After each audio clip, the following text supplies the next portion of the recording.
Brad. I'm here with Mr. Marshe, All-Day Rockett from Chicago, Illinois.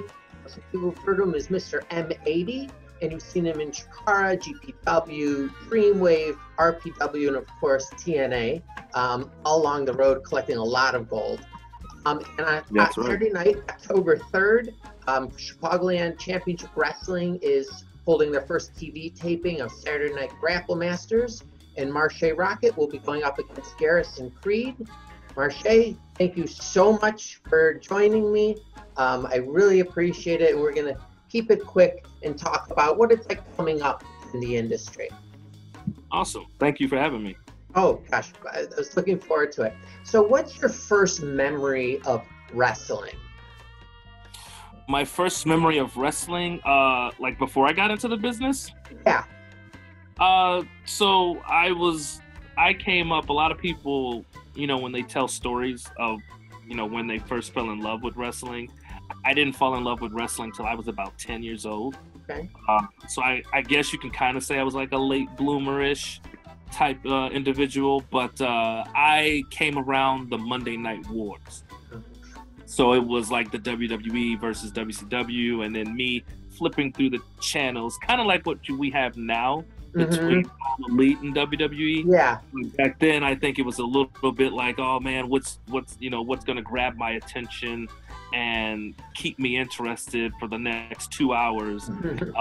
And some nights it was WCW, and then some nights it was like WWE. So it was just going back and forth with that. And then later on, I guess my love really took off for it because, of course, I was doing like the backyard wrestling. Yeah. But I didn't think about getting into the business until my dad had kind of like dropped the hinkling in my ear, because you know, whenever he asked me about what did I wanted to do with my life, as most parents do, I always said I wanted to either do acting or some type of form of entertainment. And so he suggested, he was like, you know, well, you show a lot of interest in this wrestling. Have you ever considered that? And I thought that was going to go in one ear and out the other. And actually it didn't. I perseverated on it for quite some time. And then like, you know, because I knew where I wanted to go to college and everything. And I was like, okay, why don't I just give it a shot? You know, because I'm one of those type of individuals. I never, ever want to have a what if type moment. So I just figured I'd give it a shot. And if it worked out, great. If it didn't, well, you know, at least I have my answer. So luckily, here I am, like 17 years now in the business, so I guess it worked out pretty well for me. It seems like it's going in the right direction. Yes. So, when you were coming up, what was, you know, you hear about paying dues. What does that kind of mean, and what were you put through? So when, for me, paying dues was a lot of the talent that I see now coming into the business today. I hate to say it, but they sort of, some individuals come in like they're entitled to be put in the position where some veterans are right now. And to me, that is like the fast track to being blackballed or, you know, not being booked as much, because here it is, you know, this individual, this veteran who is essentially paving the way for this young upstart to come in and, you know, sort of passing the torch somewhere down the road, is coming in acting like we're on the same level and having the same knowledge, and you haven't even traveled, you haven't even been through the same stuff yet. You know what I mean? Yeah. And so for me, paying dues was understanding that. Like, I was told two things. Number one, shut up, and number two, listen. If you can nail those two things, then you will have a successful career. And so that's all, you know, that's all I was made. That was my main focus, was I would shut up and I would listen, because then I would understand what was being told to me. I would digest it, and then I would be able to duplicate it when it was my turn to do it. The young talent today, they want to just, the second they see a ring, oh, I want to jump off the top rope, or I want to do like Jeff Hardy, or I want to do this extreme craziness. And it's just like, whoa, slow down. You haven't even learned a headlock yet, So I think it's just a rush to get to the finish. And to me, paying dues is all about, no, you got to build yourself up. You got to, because wrestling, people think that it's just tough physically, but it's also tough mentally. And if you're not mentally strong, you're not going to last long. So I think paying dues is just, making sure you crawl before you walk, and you walk before you run.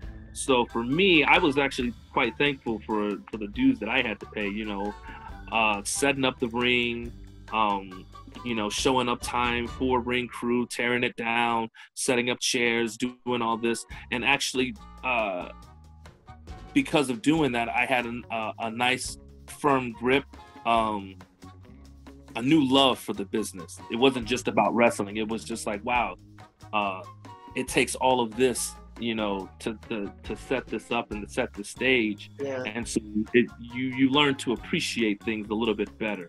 So for me, paying dues is huge, and I think that's kind of becoming a lost art, at least for some people these days. So hopefully, as a veteran, when you come in contact with these new guys who feel entitled, are you tough on them?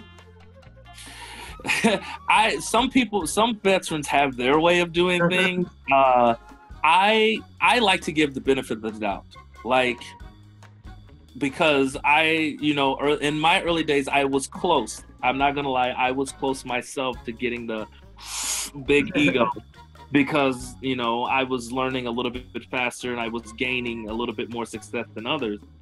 But thankfully, the veterans that I was around pulled me to the side and they say, "Hey, look, kid, we understand that you're doing great, you're awesome, but slow your roll." And that, for me, this isn't for everybody, but for me, that worked for me. And it was just like, okay, let me just deflate this ego and then start over again. So I try my best to follow that tactic, like pull the individual aside before I go and I get hot and pissy mad and just like, oh, that kid deserves to get his ass beat, or that's not how, because nobody learns that way. Yeah. Just make it. In fact, I've seen it before where it actually discourages younger talent, and then before you know it, they just quit the business, and that's not right. Yeah. I try to take a different approach, sort of light side, like, okay, I'll give you a couple of warnings before we really have to have an intervention. But if you take the warning and you do well, then no fuss, no muss. Yeah. But it's usually a warning shot. Yeah. So, what do you think is working and not working right now in like the indie scene? I think what is working, as far as, well, what All Elite Wrestling has been doing is actually putting a light on independent talent, which is awesome. I know in the past few weeks, a lot of my friends actually have seen, gotten more exposure just being put on like AEW Dark, and actually going as far as like getting a match actually on national television and Dynamite. Impact Wrestling has been starting to really go back to their roots and started to get fresh faces instead of like going back to the old recycling veterans. They're actually saying like, hey, let's make some stars over here. So I think that's working tremendously, because there's only so much, there has to be a changing of the guard, because if there isn't, then the fans get dull with it, and and that's what kind of was a problem for them, TNA, years ago when they had Booker T and the Outsiders and Hogan and all that. And it was older guys in their third company, and the young guys can't get screen time in that case. Right. And to me, that was what wasn't working for the longest time, because everybody I always hate it when other producers or other promoters say like, oh, there isn't any talent. There isn't any talent out there. Nobody wants it. Nobody's hungry enough. And I'm just like, yeah, there's plenty of fish out there that are hungry, that are just waiting for their time, their spotlight. But it's not going to happen if you keep recycling between the same 15 guys. Who wants to be around that? Story, just constant. Yeah. In fact, it was just funny because I was just on my socials today and I was seeing that exact thing where people were just like, when are we going to see new faces start to like be pushed and go after the main company's title? Yeah. And obviously the company, the promotion itself never responds to any of those, but some listen and some don't, and that's just how it is. But I think that'd be a huge change if all promotions started to give a shot to like everybody. Like, don't hand it out to them by no means, but at least give them the opportunity, because that way you could have a main event player, but you won't know that until you move these next 5 guys over. Yeah. You know what I mean? Because I've heard that a few times in my career. Was just like, oh, we don't see you as a main event. Well, you haven't even given me a shot. It's when my kids say to me, I won't eat this. I'm like, you've never tried it, and like, it could be the greatest thing you've ever eaten in your life, but you don't know. Exactly. Yes. All right. Well, I'm going to wrap this up because you have that more important thing to do. So I'm going to ask you 5 quick questions that you could just say yes or no, brief answer, whatever. I'll do them real quick. Longest match you've had? Longest match I've had was actually, I think we went 2.5 hours. I think we went the duration of the show because the concept of the match was we go all day, where we would wrestle. We started the show with our match, and then we sort of like brawl to the back, and everybody was just like, well, where did they go? And since there technically hadn't been a bell rung, other matches would come out, and then we'd wrestle in their matches, and so we're just wrestling all over the places. Oh wow! The fans would go crazy for it. They would just be like, wait, what's going on? Like, now we got 2 fights. So it was really, but I think when I did one of those, it was like 2.5 hours. Oh my God. Yeah, we came out, we wrestled during intermission. It was fun though. It sounds like it would have been a great show to be a fan. Your head was swivel the whole time. Yeah. Okay. Ever gotten angry, like legit angry at an opponent during a match? What's that? Have you ever, and you can just say yes or no, gotten angry, like actually angry at an opponent during the match? Yes. Okay. I won't let you, you don't have to tell me who. Favorite food after the show? Favorite food? I'm kind of I'm a burger man. Okay. Like as soon as I get a burger, I'm good. Good. All right. Have you ever gotten sick during a match? Yes, actually I did. But it didn't happen until before the show. I was feeling great all day. I don't know what it was. I think it was like either a 24-hour flu. Uh-huh. It was just really weird. But I was feeling fine, and then it got closer to showtime, and that's when I just started feeling like feverish or something.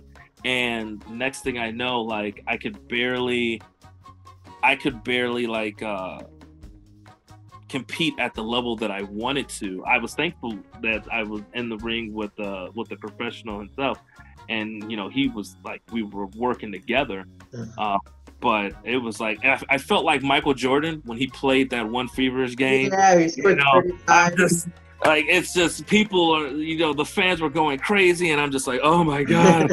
Get me out of here. Just carrying him at the end. He had nothing. Oh God, it was terrible. I was looking for Gatorade. I was looking for water. I was like, geez, get me out of here. All right, last question.